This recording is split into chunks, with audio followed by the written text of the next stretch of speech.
Halo bro-broku, welcome back to my channel.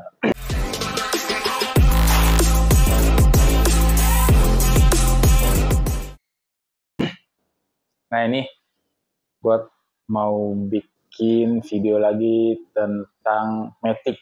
Banyak pertanyaan lah di konten-konten oli Matic saya itu kan, yang pergantian oli Matic, terus flashing sendiri. Nah itu ada beberapa pertanyaan sih. Nah ini saya disclaimer dulu ya. Ini saya kerjakan, resiko saya tanggung sendiri, apapun itu saya tanggung sendiri, dan saya juga mulai dari nggak tahu apa-apa. Jadi dari nol, terus nonton banyak tutorial, pahami dulu transmisi Matic seperti apa, baru saya berani bongkar.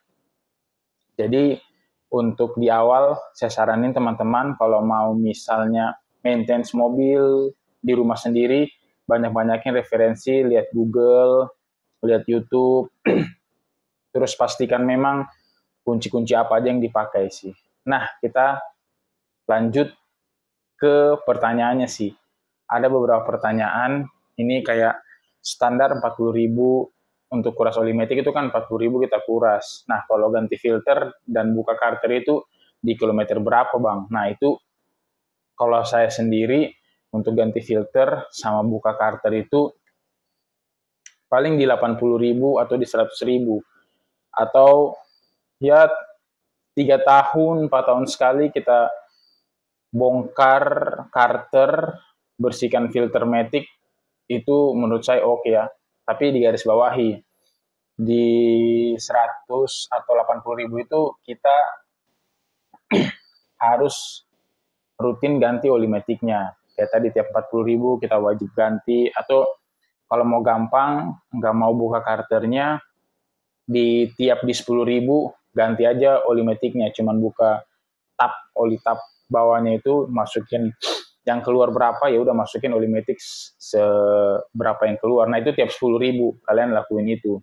Tapi kalau secara pribadi saya sendiri, saya mending di 40.000 atau 60.000 itu saya flashing manual. Jadi 5 liter, sekitar 5 liter lah oli yang dibutuhin buat mobil saya itu Avanza. Nah pengalaman pribadi saya seperti itu sih kalau merawat Matic. Jadi kalau ganti dan buka karter, nah ya 5 tahun atau 4 tahun sekali boleh sih. Yang penting kita rajin ganti oli Matic-nya. Jadi gramasi-gramasi yang ada di dalam karter Matic kita itu, nah itu enggak terlalu banyak karena kita sering ganti oli, sering perhatikan olinya. Jadi gramasinya itu setelah kita ganti oli pasti ikut terbuang. Dan juga kan di dalam karter Matic-nya itu dia kayak ada magnet kan. Nah magnet itu yang menyerap, jadi lengket di situlah gramasinya di magnet yang bulat itu. Nah jadi pas ke proses ke 100.000 kilometer atau sekitar 3-4 tahunan, nah itu gramasi-gramasi itu pasti banyak di mana itu. Nah itu gunanya kita bongkar karternya. Jadi kita bongkar karter, ya udah filter Matic-nya juga. Kalau saya pribadi ini pengalaman saya bersihkan ya filter Matic-nya. Soalnya kalau kita beli yang ori, lumayan juga. Ori itu sekitar 500 ribuan kalau nggak salah ya. Yang KW sih banyak. Cuman saya kalau beli yang KW agak worry, takut juga ya. Ntar kertas filternya itu mungkin kurang bagus. Jadi penyaringannya kurang bagus. Jadi sama aja kalau penyaringan kurang bagus, ya gramasi-gramasi masuk ke dalam gearbox.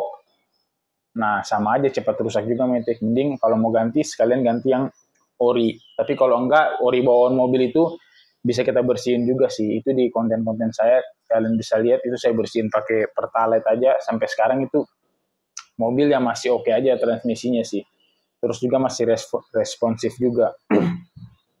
Nah itu, kalau misalnya mau ganti filter Matic dan buka karter, ya di 100.000 kilometer oke sih. Dan juga ya kalau emang jarang mobil kita pakai ya 5 tahunan mah nggak apa-apa. Yang penting kita rutin ganti olinya. Terus pertanyaan yang kedua ada juga tentang gasketnya diganti apa enggak. Kalau gasketnya sih, kalau dia masih ori, yang bentuknya masih plat besi, itu nggak perlu diganti sih. Itu pengalaman saya pribadi, gasketnya itu ori, masih plat gitu. Saya nggak kasih lem juga, nggak kasih lem, cuman saya bersihkan semua, benar-benar bersih kan. Dicuci, saya cuci pakai sabun juga karternya. Terus saya pasang lagi, itu saya nggak kasih lem juga. Udah, nggak rembes. Jadi yang penting itu gasket atau seal gasket yang plat besi itu masih ori, itu nggak perlu dikasih gasket lagi sih. Kalau udah pernah bongkaran, seal gasketnya itu udah rusak, nah itu wajib kalian kasih gasket sama lem, di tipis-tipis lah lemnya biar nggak rembes. Terus yang ketiga itu pertanyaannya, pasang baut karter pakai kunci momen nggak bang? Nah ini kalau saya secara pribadi emang sih kita perlu kunci momen. Jadi tahu bautnya nggak bakal slack. Tapi kalau saya pribadi pengalaman udah beberapa tahun ya bongkar sendiri, saya tuh cuma pakai feeling doang.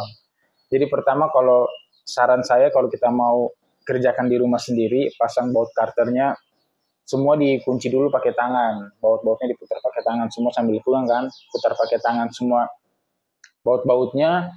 Setelah dia udah kencang, putar lagi pakai kunci 10 sok, tapi jangan kasih kuncinya dulu, pakai kunci 10 sok, diputar, putar. Nah itu udah rapat nih, kita memang udah nggak goyang. Nah baru kita pakai kunci soknya, mulai dari ujung. Jangan jangan ikut keliling gini, jadi ujung sini, jadi selang-selingnya terjadi dia naiknya pelan-pelan, dan kita kancingnya juga pelan-pelan aja, nggak usah kencang banget, karena kebantu sama gasketnya itu. Kalau gasketnya udah ke tempel sama besi sama besinya itu, ya itu udah lumayan juga sih. Jadi pengalaman saya pribadi kalau pasang baut karternya itu pakai feeling aja sih, jadi pelan-pelan, nggak usah kencang-kencang banget, itu bautnya bisa slack berabe lagi.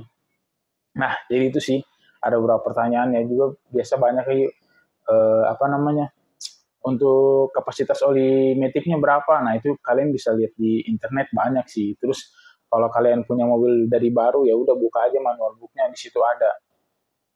Dan juga ini ya metiknya saya metik konvensional ya, jadi bukan CVT, ATF doang.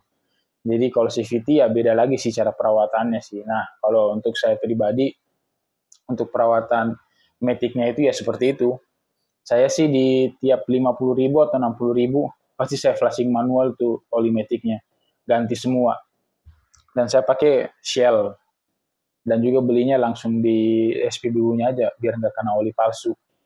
Nah itu aja sih kalau untuk perawatan metik ya. Yang penting rutin kita ganti olinya, untuk pembersihan filternya juga di tiap 100.000 kilometer buka aja karternya, bersihin sendiri. Nah adanya channel ini sih saya biar tuh kalian semua bisa maintain mobil sendiri di rumah. Jadi misalnya kalau ada pertanyaan-pertanyaan, ya tulis aja di kolom komentar. Atau kalau ada kalian yang lebih paham lagi, lebih tahu, ya udah komen-komen aja di dalam komentar, sharing-sharing, saling berbagi aja. Oke, semoga setelah kalian subscribe channel ini, kalian bisa terbantu buat maintain mobil sendiri di rumah. Oke bro, semoga jawaban ini membantu ya. Makanya adanya channel ini biar kalian juga itu apa ya, bisa semangat juga sih. Dari emang saya nggak tahu apa-apa tentang mobil, tentang metik, apalagi tentang mesin, segala macam itu nggak tahu, feel apa namanya, AC mobil, tapi pelan-pelan belajar, lihat konten-konten teman-teman kreator yang lain yang sangat membantu juga. Banyak sih yang saya nonton di YouTube tuh kayak AHpedia, terus apalagi ya lupa sih, banyak banget, itu sangat membantu juga sih. Jadi bagi kita yang pengen maintain sendiri di rumah karena duitnya mepet, ya bisa aja. Tapi kalau saya juga ada duit, pasti saya ke bengkel sih sebenarnya. Ke bengkel daripada ribet-ribet di rumah. Cuman karena emang duitnya mepet, nah itulah salah satu ilmu kepepet. Oke, semoga channel saya ini bermanfaat bagi kalian ya. Dan juga kalau kalian merasa bermanfaat, tolong share aja ke teman kalian, yang membutuhkan cara maintenance mobil sendiri di rumah, nah, share aja lah, kasih ke mereka nih, biar terbantu juga sih. Oke? Terima kasih bro-bro. Bye-bye.